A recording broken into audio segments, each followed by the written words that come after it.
ನಮಸ್ತೆ, ಎಲ್ಲರೂ ಹೇಗಿದ್ದೀರಾ? ಚೆನ್ನಾಗಿದ್ದೀರಾ ಅಂತ ಅಂದ್ಕೊಂಡಿದ್ದೀನಿ. ಹಾಗೆ ನಾನು ಕೂಡ ಚೆನ್ನಾಗಿದ್ದೀನಿ. ಇವತ್ತು ಗುರುವಾರದ ಪೂಜೆ ಲೋಗನ ಶೇರ್ ಮಾಡ್ಕೊಳ್ತಾ ಇದ್ದೀನಿ. ಇವತ್ತು ಒಂದು ವಿಶೇಷ ಸೇವೆ ಇದೆ, ಹಾಗಾಗಿ ಈ ಒಂದು ಲೋಗನ ಶೇರ್ ಮಾಡ್ತಾ ಇದ್ದೀನಿ. ಇದರಲ್ಲಿ ಕೆಲವೊಂದಿಷ್ಟು ವಿಚಾರಗಳನ್ನ ನಿಮ್ಮ ಜೊತೆ ಹಂಚ್ಕೋಬೋದು ಅಂತ ಹೇಳಿ. ಬೆಳಗ್ಗೆ ಎಂದಿನಂತೆ ಮನೆಯೆಲ್ಲ ಕ್ಲೀನ್ ಮಾಡಿಕೊಂಡು ಪೂಜೆಗೆಲ್ಲ ರೆಡಿ ಮಾಡ್ಕೊಂಡಿದ್ದೀನಿ. ಹಾಗೆ ಹಾಲು ಕಾಯಿಸೋಕೆ ಇಟ್ಕೋತಾ ಇದ್ದೀನಿ. ದೊಡ್ಡವರು ಹೇಳ್ತಾರೆ, ನಾವು ಫಸ್ಟ್ ಅಡುಗೆ ಮನೆಗೆ ಬಂದಾಗ ಒಲೆ ಹಚ್ಚಿ ಪೂಜೆ ಮಾಡೋದೆಲ್ಲ ನಿಮ್ಗೆ ಗೊತ್ತಿದೆ ಅಲ್ವಾ. ಅದರ ಜೊತೆಗೆ ನಾವು ಫಸ್ಟು ಹಾಲನ್ನು ಕಾಯಿಸ್ಕೋಬೇಕಂತೆ. ಈಗ ಹಾಲು ಮನೇಲಿ ಇಲ್ಲ ಅಂತಂದರೆ ಅನ್ನನ ಮಾಡ್ಕೋಬೇಕು ಅಂತ ಹೇಳ್ತಾರೆ. ಅದೇ ಅನ್ನವನ್ನು ನೈವೇದ್ಯಗೂ ಕೂಡ ಇಡ್ಬೋದು ಅಂತ ಕೂಡ ಹೇಳ್ತಾರೆ. ಸೊ ಹಾಲೆಲ್ಲ ಕಾಯಿಸ್ಕೊಂಡಿದ್ದೀನಿ. ನಂತರ ಇವತ್ತು ತಿಂಡಿಗಾಗಿ ನಾನು ಇಡ್ಲಿ ಮಾಡ್ತಾಯಿದ್ದೀನಿ. ಯಾಕಂದರೆ ಪೂಜೆ ಸ್ವಲ್ಪ ಲೇಟ್ ಆಗ್ಬೋದು ಇವತ್ತು ಅಂತ ಗೊತ್ತಿತ್ತು ನನಗೆ.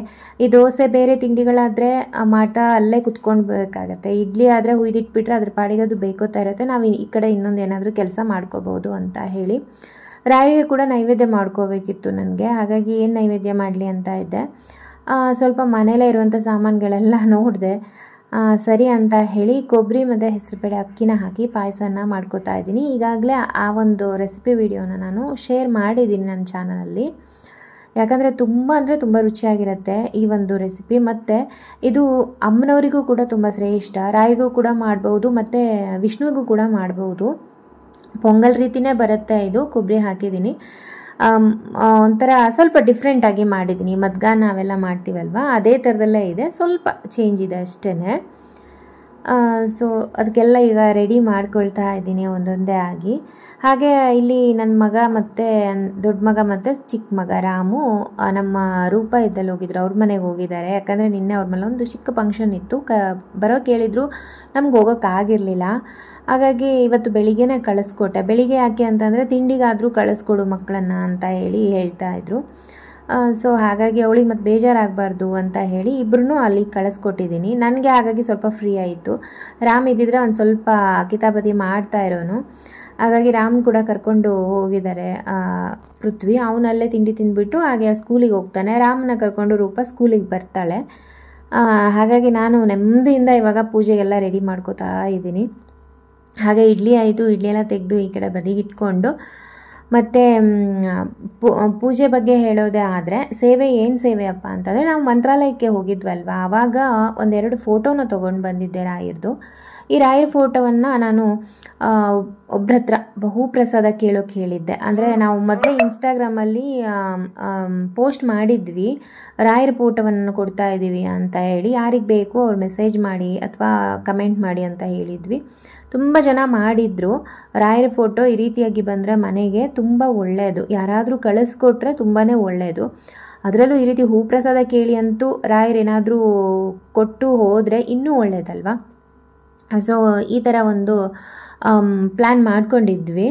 ಈಗ ನನಗೆ ತಿಳಿದೋರೊಬ್ರು ಇದ್ದರು, ಇನ್ನೂ ಒಂದೆರಡು ಜನ ಇದ್ದಾರೆ.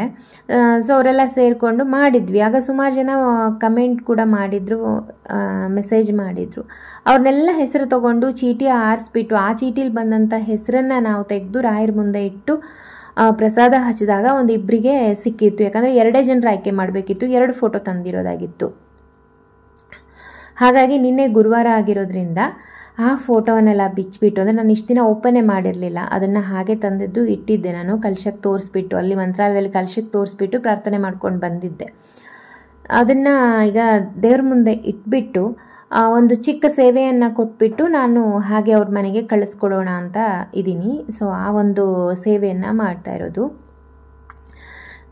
ಇಲ್ಲಿ ಎಷ್ಟೋ ಜನ ರಾಯರಿಗೆ ಕಳಿಸ್ಕೊಡ್ತಾರೆ ಫೋಟೋನ, ನಾನು ನೋಡಿದ್ದೀನಿ. ಸಾಧ್ಯ ಆದರೆ ನಿಮ್ಮ ಹತ್ರ ಈ ರೀತಿಯಾಗಿ ಫೋಟೋವನ್ನು ಕಳಿಸ್ಕೊಟ್ರೆ ತುಂಬ ಒಳ್ಳೆಯದು. ಇದು ಒಂದು ಕ್ರಮ ಅಂತಲೇ ಹೇಳ್ಬೋದು. ನಮ್ಮ ಮನೆಗೆ ಅವರು ಫೋಟೋ ಮುಖಾಂತರ, ಈಗ ನಾವು ಮಂತ್ರಾಲಯಕ್ಕೆ ಹೋಗಿ ತಂದಿರ್ತೀವಿ ಅಲ್ವ, ರಾಯರು ನಮ್ಮ ಮನೆಗೆ ಬಂದ ಹಾಗೆ ಅದು. ಅವರನ್ನು ಹಾಗೆ ನಾವು ಪಾರ್ಸಲ್ ಮಾಡಿ ಕಳಿಸೋದು ತುಂಬ ಅಷ್ಟು ಒಳ್ಳೆಯದಲ್ಲ. ಸೊ ಸರಿನೂ ಅಲ್ಲ ಅಂತ ನನ್ನ ಅಭಿಪ್ರಾಯ. ಅವರಿಗೆ ಒಂದು ದಿನನಾದರೂ ನಾವು ಒಂದು ಪುಟ್ಟ ದೀಪವನ್ನು ಹಚ್ಚಿಬಿಟ್ಟು ಒಂದು ಗಂಧ ತುಳಸಿಯನ್ನು ಹಾಕಿ ಸೇವೆಯನ್ನು ಮಾಡಿಬಿಟ್ಟು ಮಾರನೇ ದಿನ ಅಂದರೆ ಅಥವಾ ಸಂಜೆ ಟೈಮಲ್ಲಿ ಆ ಫೋಟೋವನ್ನು ಅಲಗಿಸಿ ಅಥವಾ ಏನಂತಾರೆ ಜರುಗಿಸಿ ಮಾರನೇ ದಿನ ಅದನ್ನು ಪ್ಯಾಕ್ ಮಾಡಿ ನೀವು ಯಾರಿಗೆ ಕಳಿಸ್ಬೇಕೋ ಅವರಿಗೆ ಕಳಿಸ್ಕೊಟ್ರೆ ಅದನ್ನು ಒಂದು ದಾನವಾಗಿ ನಾವು ಕೊಟ್ಟ ಹಾಗೆ ಆಗುತ್ತೆ. ತುಂಬಾ ಇದು ಒಂದು ಸರಿಯಾದ ಕ್ರಮ ಅಂತ ನಂಗೆ ಅನ್ನಿಸ್ತು. ಮತ್ತು ಇದನ್ನು ನಂಗೆ ಹೀಗೆ ಒಬ್ಬರು ತಿಳಿದೋರು ಕೂಡ ಈ ರೀತಿಯಾಗಿ ಮಾಡಿ ಒಳ್ಳೆಯದು ಅಂತ ಕೂಡ ಹೇಳಿದರು. ತಿಳಿದವರು ಅಂದರೆ ರಾಯರ ಭಕ್ತರೇ ಅವರು ಕೂಡ. ಅವರು ಕೆಲವೊಂದಿಷ್ಟು ಆಚಾರ ವಿಚಾರಗಳನ್ನು ತಿಳ್ಕೊಂಡವರು, ಓಕೆನಾ.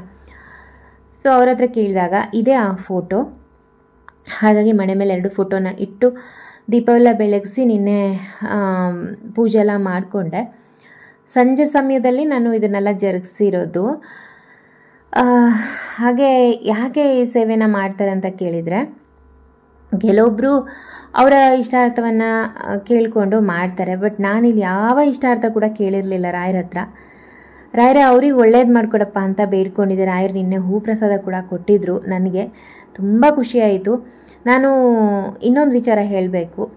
ರಾಯರ ಸೇವೆ ಆಗಲಿ ಅಥವಾ ಯಾವುದೇ ದೇವ್ರ ಪೂಜೆ ಮಾಡುವಾಗಲಿ ನಾವು ಯಾವುದೇ ಕಾರಣಕ್ಕೂ ಅವ್ರ ಹತ್ರ ಏನನ್ನು ಕೇಳಬಾರ್ದಂತೆ.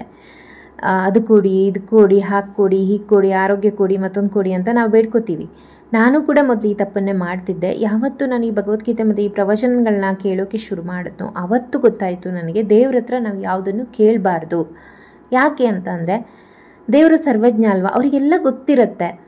ಸೊ ಹಾಗಾಗಿ ನಮಗೆ ಏನು ಕೊಡಬೇಕು ಅದನ್ನು ಅವರೇ ಕೊಡ್ತಾರೆ. ಹಾಗಾಗಿ ನಾವು ಕೇಳಿಬಿಟ್ಟು ಇನ್ನು ಕಡಿಮೆ, ಅದು ಹೆಚ್ಚು ಕೊಡೋಕ್ಕೂ ಅವ್ರಿಗೆ ಮನಸ್ಸಿರ್ಬೋದು, ನಾವು ಕೇಳಿ ಇನ್ನೂ ಕಡಿಮೆ ತೊಗೊಳ್ಬೋದಲ್ವ. ಸೊ ಹಾಗಾಗಿ ನಾವು ಅದು ದೇವ್ರ ಹತ್ರ ಒಟ್ಟಾರೆಯಾಗಿ ಕೇಳೋದು ತಪ್ಪಂತೆ. ಇದನ್ನು ನನಗೆ ಪ್ರವಚನ ಮತ್ತು ಭಗವದ್ಗೀತೆ ಕೇಳ್ತಾ ಇರೋದ್ರಿಂದ ನನಗೆ ಅದರಲ್ಲಿ ಒಂದು ವಿಷಯ ಗೊತ್ತಾಗಿರೋದು, ಅದನ್ನು ನಿಮ್ಮ ಜೊತೆ ಹೇಳ್ಕೊಂಡಿರೋದು. ಹಾಗೆ ಪೂಜೆ ಎಲ್ಲ ಮುಗೀತು. ರಾಮನ ಸ್ಕೂಲಿಗೆ ಹೋಗಿ ಪಾಯಸ ಎಲ್ಲ ಕೊಟ್ಟು ರಾಮನ ಮಾತಾಡಿಸ್ಕೊಂಡು ಅವನಿಗೆ ನೀರೆಲ್ಲ ಕೊಟ್ಬಿಟ್ಟು ದನ ಕಟ್ಟಿ ನಾಯಿಗೆಲ್ಲ ಊಟ ಎಲ್ಲ ಹಾಕಿಬಿಟ್ಟು ಇವಾಗ ತಿಂಡಿ ತಿಂತಿದ್ದೀನಿ. ಸುಮಾರು ಕರೆಕ್ಟಾಗಿ 11:30 ಆಗಿದೆ ಇಷ್ಟೊತ್ತಿಗೆ. ಸೊ ಯಾಕಂದರೆ ತಿಂಡಿ ತಿನ್ನೋಕ್ಕೆ ಮನಸ್ಸಿರಲಿಲ್ಲ. ಆಮೇಲೆ ಸ್ವಲ್ಪ ಹೊತ್ತು ರೆಸ್ಟ್ ಮಾಡಿ ನಂತರ ನಾನು ರಸಮ್ ಮಾಡಿರಲಿಲ್ಲ, ರಸಮ್ ಎಲ್ಲ ಮಾಡ್ಕೊಳ್ಳೋಣ ಅಂತ ಅಂದ್ಕೊಂಡು ಅದೆಲ್ಲ ಮುಗಿಸ್ಕೊಂಡು ಮನೆ ಕೆಲಸ ಎಲ್ಲ ಮುಗೀತು. ಸಂಜೆ ಮತ್ತು ದೀಪ ಹಚ್ಚಿದೆ. ಹಾಗೆ ರಾಯರ ಮಠಕ್ಕೆ ಹೋಗಬೇಕು ಅಂತ ತುಂಬ ಆಸೆ ಇತ್ತು. ಆದರೆ ವೇಣುಗೆ ತುಂಬ ಸುಸ್ತಾಗಿ ಮಲ್ಕೊಂಡ್ಬಿಟ್ಟಿದ್ರು ಪಾಪ. ಮತ್ತು ಕಿರಿಕಿರಿ ಮಾಡ್ತಾ ಯಾಕೆ ಹೋಗೋದು ಅಂತ ಹೇಳಿ ಸುಮ್ಮನೆ ಯಾಕೆ ಅಂತ ಅನ್ನಿಸ್ತು, ಹೋಗಿಲ್ಲ. ಗುರುವಾರ ಹೋಗಬೇಕು ಅಂತ ಅಂದ್ಕೊಂಡಿದ್ದೀನಿ. ಹೇಗೂ ಈ ಮಂತ್ ನಾವು ಮಂತ್ರಾಲಯಕ್ಕೆ ಹೋಗಿ ಬಂದಿದ್ವಲ್ಲ, ನೆಕ್ಸ್ಟ್ ಮಂತ್ ಹೋದಾಗಾಯಿತು ಅಂತ ಹೇಳಿ ಮತ್ತೆ ಸುಮ್ಮನಾದೆ. ಹಾಗೆ ಸಂಜೆ ಕೆಲಸ ಎಲ್ಲ ಮತ್ತೆ ಬೇಕಾದಷ್ಟಿತ್ತು, ಅವೆಲ್ಲ ಮಾಡ್ಕೋತಾ ಇದ್ದೀನಿ. ಇದು ಇವತ್ತಿನ ಗುರುವಾರದಲ್ಲಿ ಹೋಗಾಗಿತ್ತು. ನಿಮ್ಮೆಲ್ಲರಿಗೂ ರಾಯರು ಒಳ್ಳೇದು ಮಾಡಲಿ. ಯಾರೆಲ್ಲ ರಾಯರ ಸೇವೆ ಮಾಡ್ತಾ ಇದ್ದೀರಾ ಅವರಿಗೂ ಕೂಡ ಒಳ್ಳೆಯದಾಗಲಿ. ಯಾರು ಮಾಡಬೇಕು ಅಂದ್ಕೊಂಡಿದ್ದೀರಾ ಖಂಡಿತವಾಗ್ಲೂ ಮಾಡಿ. ನನಗಂತೂ ತುಂಬ ನೆಮ್ಮದಿ ಇದೆ ಇತ್ತೀಚೆಗಂತೂ. ನಾನು ತುಂಬ ಚೆನ್ನಾಗಿದ್ದೀನಿ. ಹಾಗೆ ಒಂದು ಮಾತು ಹೇಳಬೇಕು ಅಂತ ಅಂದರೆ, ನಾವೇನೇ ಮಾಡಿದ್ರೂ ಕೂಡ ನಮ್ಮ ಕರ್ಮದ ಫಲ ನಾವು ಅನುಭವಿಸಿಯೇ ಹೋಗಬೇಕು. ನಮಸ್ಕಾರ.